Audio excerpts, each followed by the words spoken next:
Presiden ke-7 Joko Widodo menyambangi kediaman Presiden Prabowo Subianto di Jalan Kertanegara, Jakarta Selatan pada Sabtu kemarin. Menteri Sekretaris Negara Prasetyo Hadi mengungkapkan ada banyak pembahasan dalam pertemuan yang berlangsung selama 2 jam itu. Prasetyo menyebut Jokowi turut memberikan masukan kepada Prabowo meski tidak jelas masukan apa yang dimaksud. Sebelumnya pertemuan terakhir Prabowo dan Jokowi terjadi pada pertengahan Juli lalu atau jelang Kongres PSI di Solo, Jawa Tengah. Saat itu Presiden Prabowo menyambangi kediaman Jokowi. Dalam pertemuan itu Prabowo mengaku pertemuannya dengan Jokowi dilakukan untuk membahas upaya multilateral atau penguatan hubungan internasional antara Indonesia dengan sejumlah negara sahabat. Lantas apa isi pertemuan Presiden Prabowo dengan Jokowi di Kertanegara? Apakah isu-isu nasional terkini menjadi pembahasan dalam pertemuan tersebut? Tim TV One mengabarkan.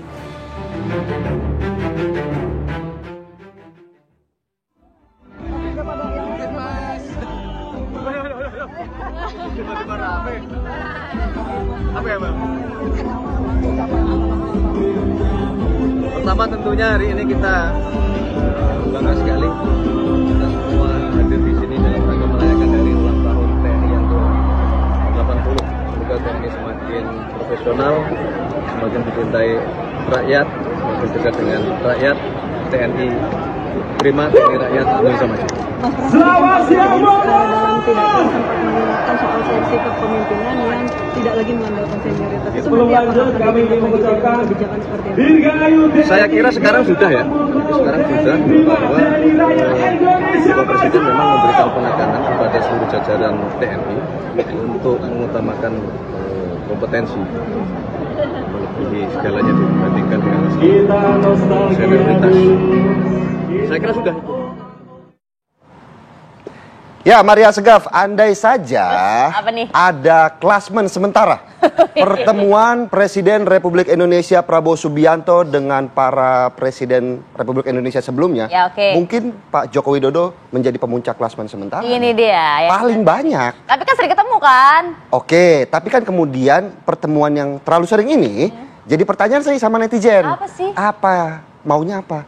Apa yang dibicarakan? Kepo aja gitu kan, boleh dong. Kebangsaan, apalagi yang mau... Netizen kan maha benar, boleh saja kemudian mereka bertanya-tanya, apa nih pertemuannya, apa nih, 2 jam bahas apa nih, kan nah gitu. Itu dia, setelah lagi kan kalau kita lihat kemarin kan banyak gonjang ganjing gitu ya. Katanya ada keretakan hubungan antara kedua tokoh ini, dibantah hari ini gitu kan. Romantis aja. Nah, ataukah ini memang sinyal politik tersebut untuk membantah hal ini? Nah, coba kita akan tanyakan kepada analis politik yang sudah hadir.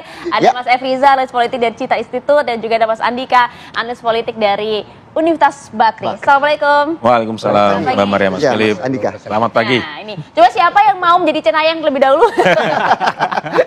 Nah, saya coba mau ke Mas Andika dulu. Mas Andika, mungkin kalau kita ingin tahu apa isi pembahasannya nggak akan bocor juga itu apa gitu. Tapi kalau kita coba melihat rentetan kejadian dari sebelum pertemuan ini, termasuk juga kejadian pada aksi massa yang sempat ramai pada saat itu ya, dan juga termasuk dipanggilnya ada Menhan usai pertemuan ini. Apa yang kemudian bisa dikaitkan Mas dengan pertemuan antara kedua tokoh besar ini? Cocokologinya ya. Kalau kata Maria. Jadi pertemuan ini saya membagi menjadi 2 level. Level normatif, ini pertemuan yang biasa-biasa saja.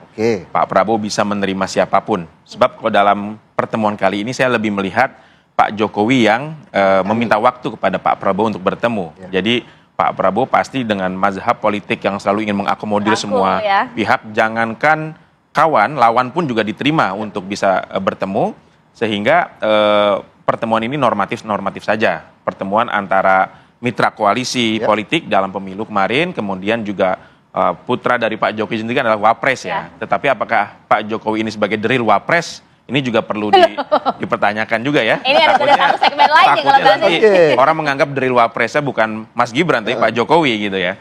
Nah, dalam level politik ini yang menarik Mas, karena pertemuan terakhir Pak Jokowi dan Pak Prabowo ini kan di Solo pada bulan Juli. Ya, dan kalau kita lihat ini sudah hampir lebih dari 3 bulan bertemu.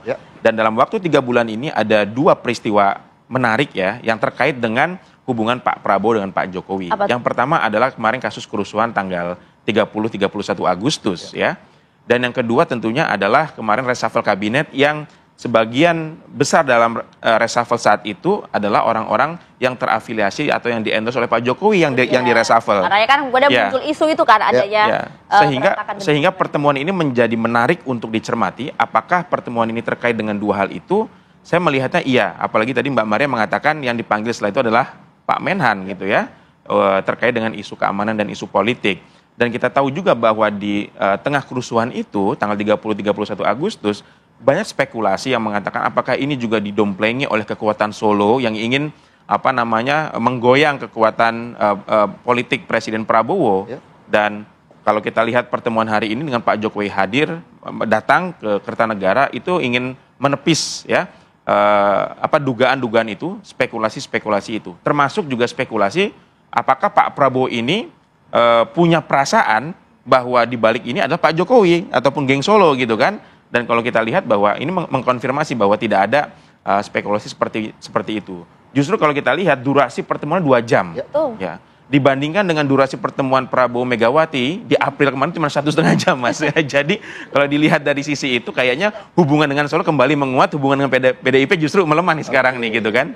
Apalagi kemarin setelah 30 Agustus kerusuhan yang direshuffle adalah Menko Polhukam yaitu Budi Gunawan yang kita tahu memiliki kedekatan politik dengan Megawati seperti itu. Nah, tapi kalau itu kan kemudian kalau dibahas dari segi politiknya juga cukup menarik tadi Mas disampaikan itu kan dari sisinya Pak Jokowi ya bahwa memang kepentingan seperti itu. Tapi apa kepentingan yang kemudian bisa diambil oleh Pak Prabowo untuk menyediakan waktu cukup lama bagi Pak Jokowi? Saya melihat bahwa Pak Prabowo atau pertemuan tersebut juga dimanfaatkan oleh Pak Prabowo untuk mendengar lesson learned dari Pak Jokowi selama 10 tahun.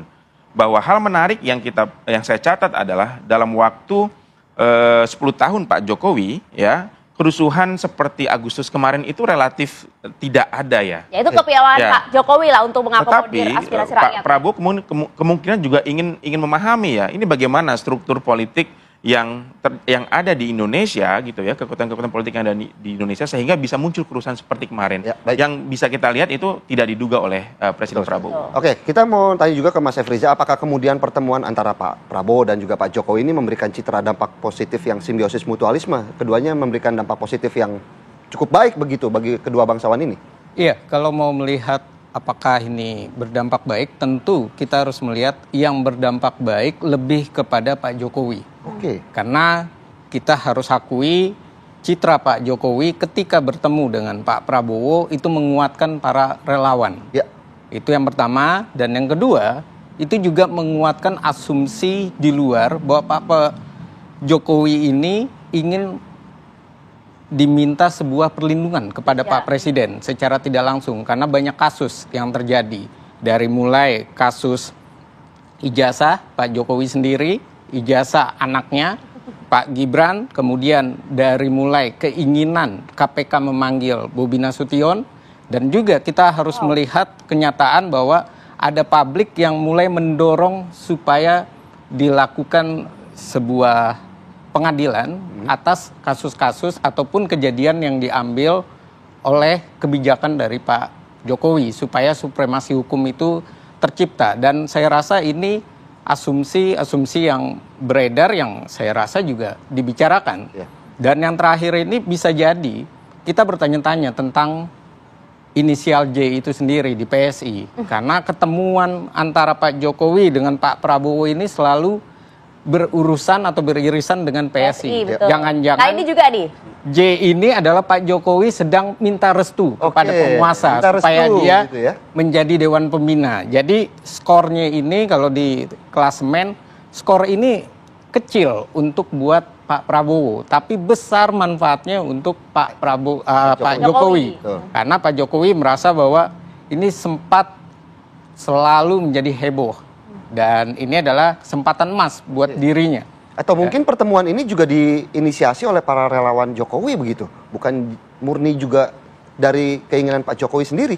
Iya, bisa jadi hal-hal itu terjadi karena kita juga tahu bahwa Pak Jokowi juga melakukan pertemuan dengan kader PSI untuk menguatkan dirinya maupun untuk menguatkan PSI. Sisi yang lain dia juga menggelorakan ke relawannya bahwa harus ada atau dilanjutkan Prabowo Gibran 2 periode. Jadi saya rasa pandangan-pandangan ini disampaikan.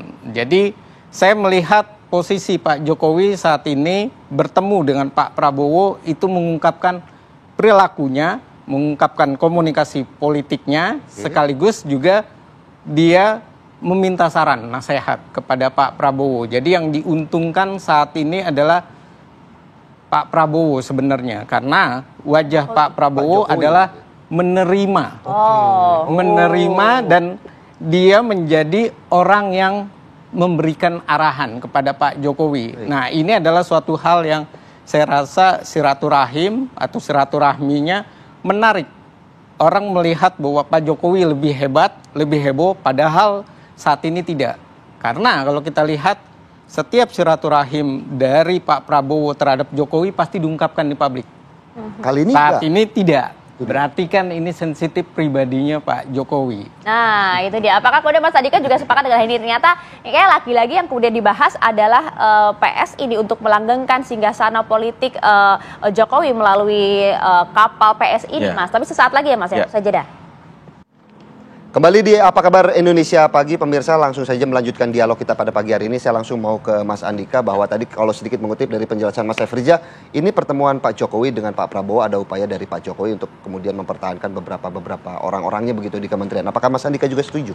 Ya, pasti Pak Jokowi menyampaikan pesan, saya menduga, bukan pasti ya, menduga pesan yang disampaikan dalam diskusi itu adalah pesan bahwa orang-orang kepercayaan Pak Jokowi yang ada di dalam kabinet ataupun di luar kabinet tapi masih dalam institusi pemerintahan itu dievaluasi secara objektif. Artinya kalau bermasalah ya silakan diganti, kalaupun tidak bermasalah bahkan berprestasi ya tolong dipertahankan gitu ya. Mungkin saya membaca satu topik yang didiskusikan itu. Yang kedua, tadi Mas Efriza menyampaikan terkait dengan PSI.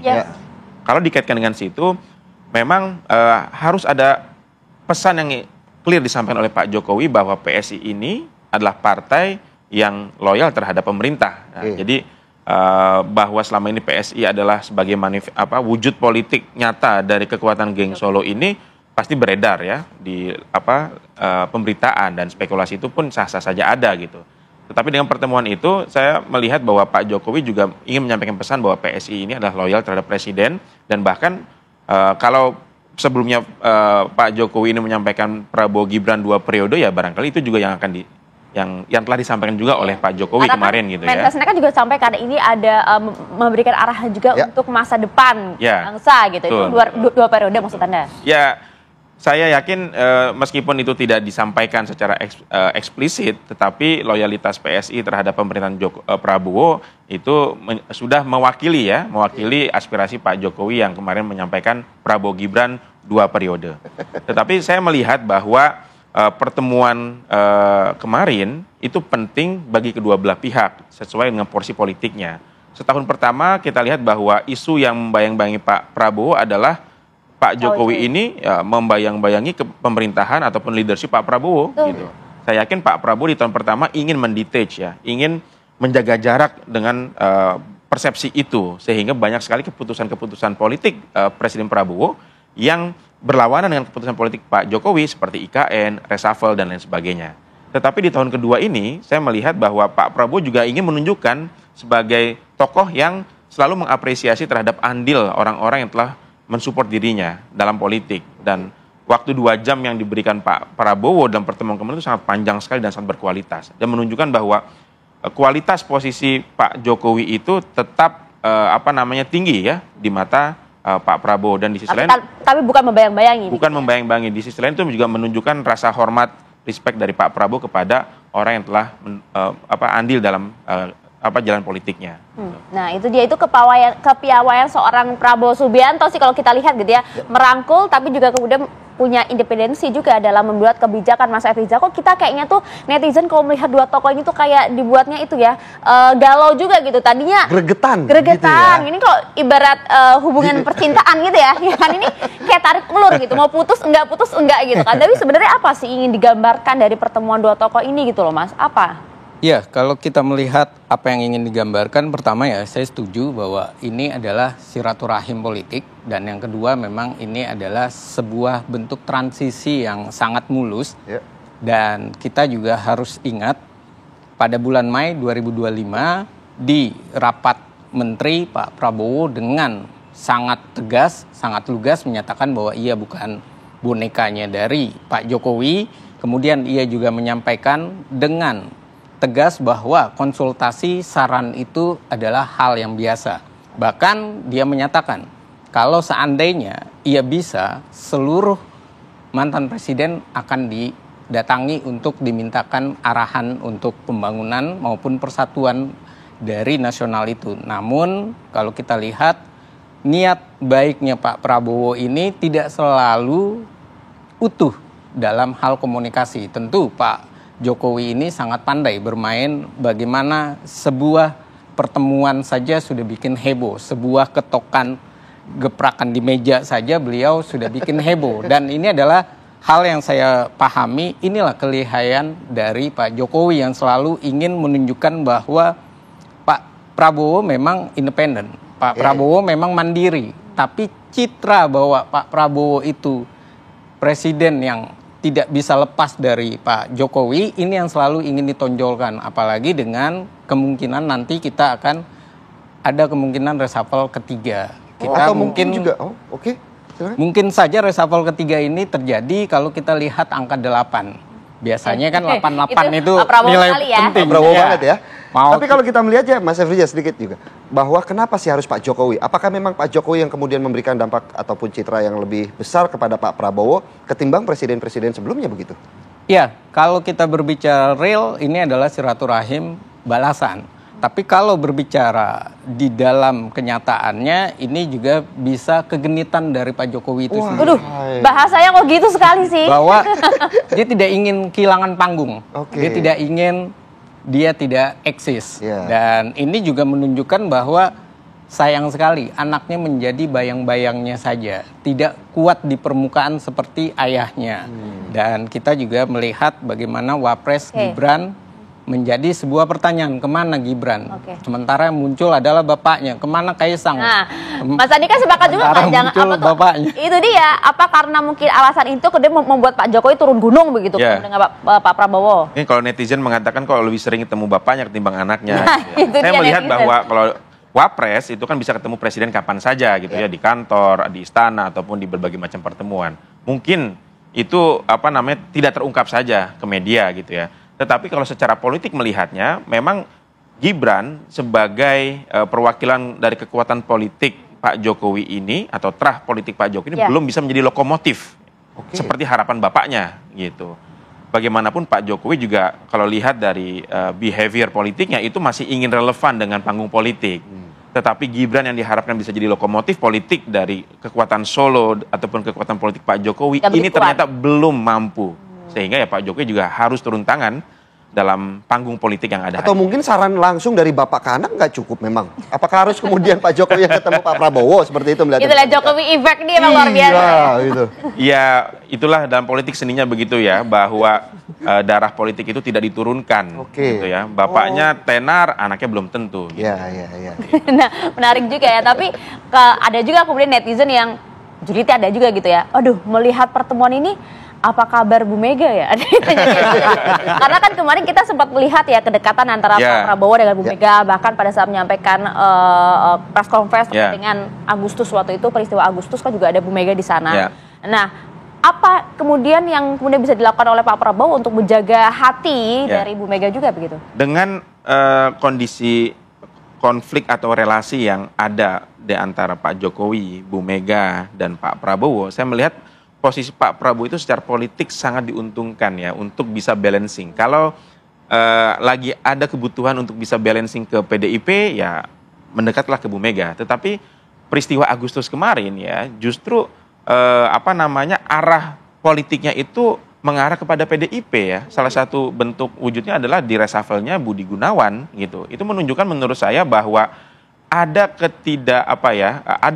ada problem antara hubungan Pak Prabowo dengan PDIP gitu. Di sisi lain, di satu sisi ini sedang melemah, di sisi lain Pak Prabowo juga membutuhkan untuk bisa membalancing kepada kekuatan politik yang lain gitu, itu Pak Jokowi gitu. Mas Efri mungkin setuju dengan citra-citra politik yang tadi juga Mas Andika sudah jelaskan?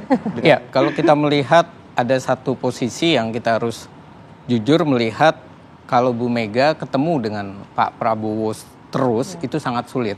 Karena Bu Mega kan bagaimanapun ikon dari PDI Perjuangan. Ya. Sementara PDI Perjuangan memilih satu sisi berada mendukung pemerintah tapi tidak ada di pemerintahan. Ya. Namun kita juga melihat bahwa yang membedakan adalah di Pak Jokowinya. Karena Pak Jokowi nggak ada beban. Dia bukan ketua umum partai. Dan dia dalam posisi saat ini selalu dia katakan bahwa dia lebih senang berada di Solo untuk ngomong cucunya kan. Tapi jadi, kita tahu juga bagaimana kerja kerasnya untuk PSI kan Mas. Wah kalau itu jelas. Ini yang menjadi misteri kan. J-nya ini siapa? Jangan-jangan karena itulah makanya Pak Jokowi lagi minta petuah ataupun saran apakah ia harus menjadikan PSI itu sebagai Dewan Pembina atau ia tetap berada di belakang panggung. Dan kalau seperti itu berarti J-nya adalah Jeffrey Giovanni. Oh gitu. Jadi sudah ada plan A, plan B gitu ya. Oke, menarik sebenarnya tapi sayang sekali ya waktu kita terbatas ya. Oke, terima kasih banyak Mas Efriza, Mas Andika. Terima kasih Mbak Maria, Mas Philip, terima kasih.